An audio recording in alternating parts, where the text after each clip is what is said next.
deal. President Trump has said the ceasefire is not fragile. What do you make of this? Well, it remains to be seen. Right now, we're still in the first phase of the ceasefire. Israel is yet to receive the bodies of the remaining hostages, which were supposed to be handed over within 72 hours. So we're still stuck at this point. And I think it's been 700 hours since the Palestinians committed to releasing the bodies of the remaining hostages. So we're still stuck at this point. But even as we look into phase two includes some pretty dramatic language. Gaza will not be a threat to its neighbors, basically ever. Hamas has to be disarmed completely. The Palestinian Authority de-radicalized. The Palestinians in Gaza de-radicalized. Everyone likes to place emphasis on reconstruction, but it makes exactly zero sense to pump billions more if the ideology of the people of Gaza remains the same ideology that it was before October 7th, and which inspired the invasion and massacre, the ideology of no sovereign Jewish state anywhere between the river and the sea. It makes no sense to invest $1 in Gaza before people know that the ideology, just like that of Nazi Germany or Imperial Japan, has been defeated. So you talk about the ideology of the Palestinians to me there, and my guest just before you was the former Turkish ambassador, and Turkey have said what Israel has done inside of Gaza amounts to a genocide, and the world has seen Israel continue to bomb Gaza even as the ceasefire did come into effect.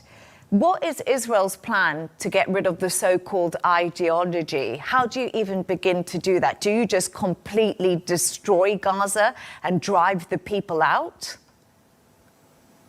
So before we discuss all the libels, let's understand what the Palestinians have built in Gaza using billions of dollars from the world and tremendous goodwill, and I would say Israeli gullibility, thinking that they really only wanted to take care of themselves.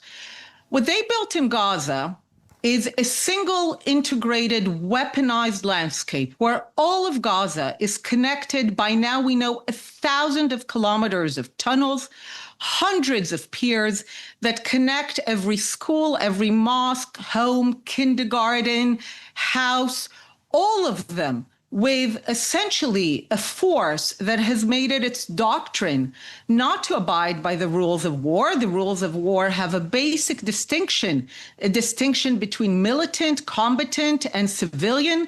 The Gazans make war by essentially erasing that distinction. And if you look at it, military experts have had to compare it to an island in the Philippines during World War II, where tens of thousands and hundreds of thousands of people were killed in war, or to compare it to ancient fortresses.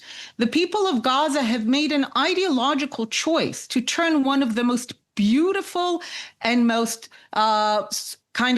geographical areas that have everything necessary to be a global hub of commerce and export and tourism.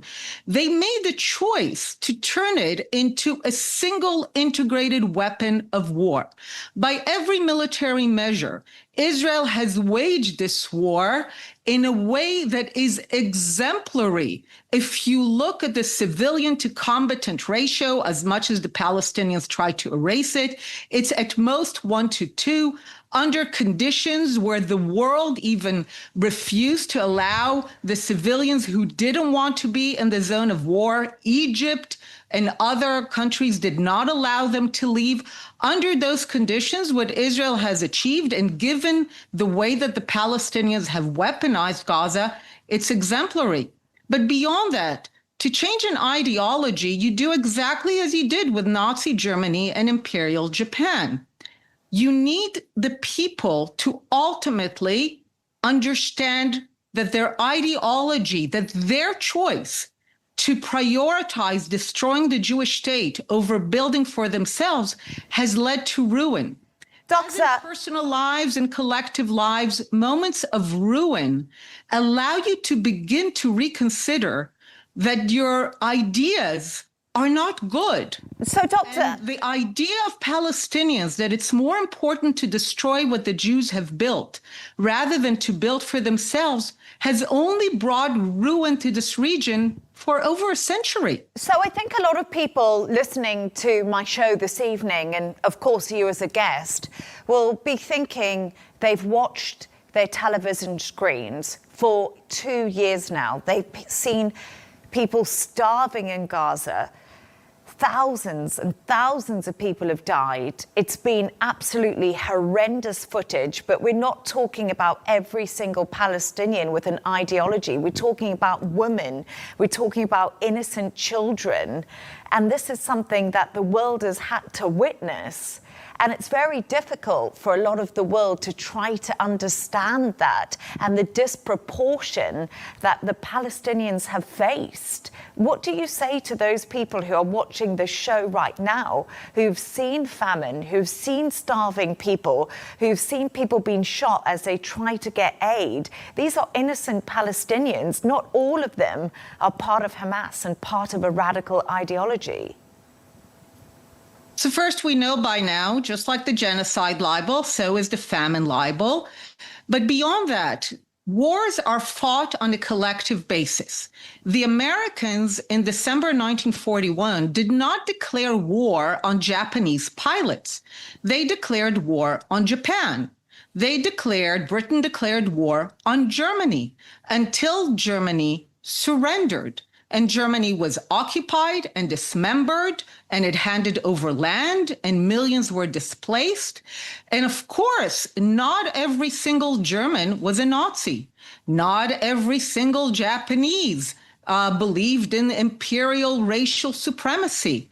But wars are fought on a collective basis, and peace is made on a collective basis. So ultimately, it is the Palestinians as a people, as a collective, who have tragically been organized around a terrible ideology that has prioritized for generations destroying what the Jews have built over building for themselves, an ideology that has led them to repeated ruinous wars.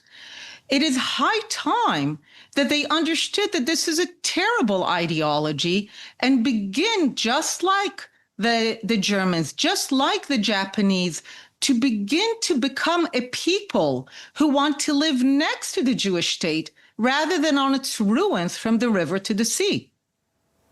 Dr. Einat